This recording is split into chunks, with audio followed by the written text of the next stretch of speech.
she is here to welcome us to the third edition of Africa Bitcoin Conference.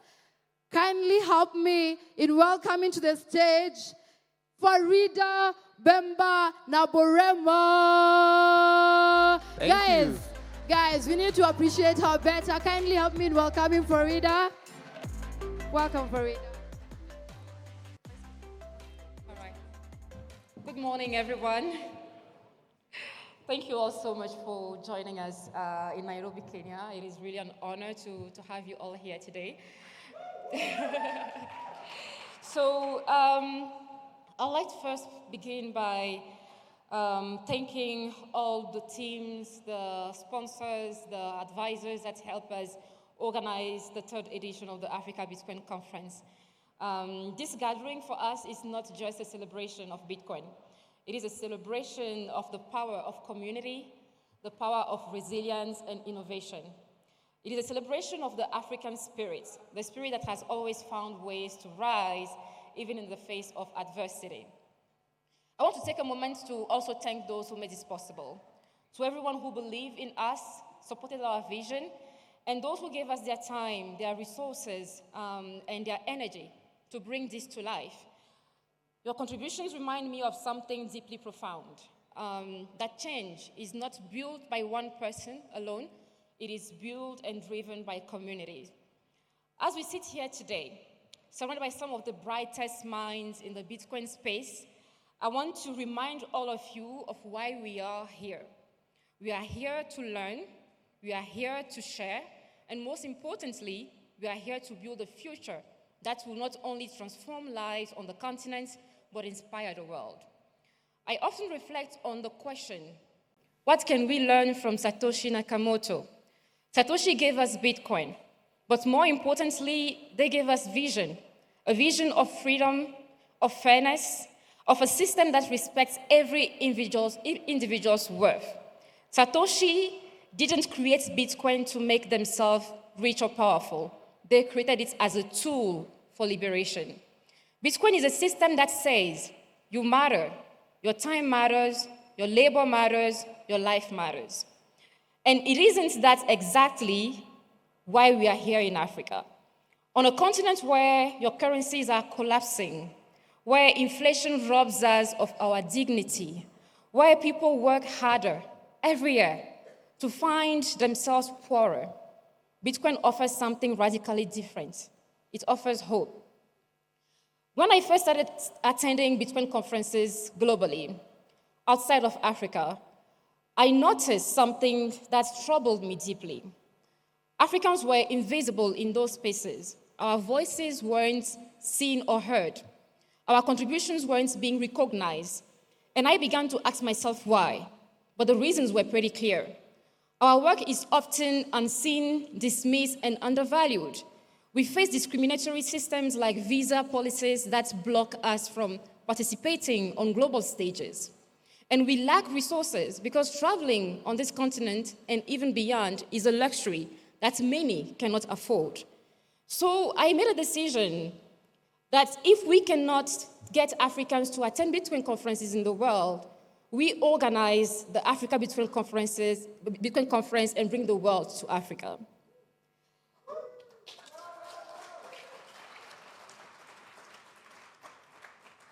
That is how the Africa Bitcoin Conference came to be. It is not a replica of someone else's vision, but a space that truly belongs to us. This conference isn't just about talking about Bitcoin. It is about creating an environment where Africans can lead, collaborate, and own their narratives. It's about reclaiming our place in a moment that was meant to include us all along. When we announced our first conference, we were approached by global organizers offering to make us a franchisee of their own. The offers were pretty tempting, but we declined because this is not about importing someone else's vision. This is about building something that reflects the realities, challenges, and opportunities of our continent. But here's the thing. Our time is now. Africa is already leading in Bitcoin adoption. From peer-to-peer to trading to remittances, people across the continent are using Bitcoin, not because it's trendy, but because it is necessary. We are not just consumers of this technology, we are innovators, we are builders, we are contributors, and leaders in this space. And this is just the beginning. I want to remind everyone here today that Bitcoin isn't just a currency or a technology. Bitcoin is a statement that we refuse to accept the systems that we've inherited. It is a declaration that we believe in something better, a world where time is valued, where labor is respected, and where humanity is never devalued. I want to share a story that brings this home. Last week I was in Ghana buying from a woman that I've supported for years. And when she gave me the price of the item in cedis, I realized that the price has increased considerably. But then I converted the price to dollars, and I realized that she was actually earning far less. This is what our currency depreciation does. It steals not just your money, but your labor, your time, and your life, because life is finite. It steals our life.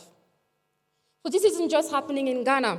Across Africa, people are working harder, sacrificing more, yet finding themselves poorer. A teacher earning 100,000 naira in Nigeria 2 years ago is twice poorer today because Nigerian naira has depreciated by over 200%. The same thing applies in Sierra Leone, in Uganda, in Egypt, and many other countries on the continent. Parents can no longer promise their children that education and hard work will lead to a dignified life.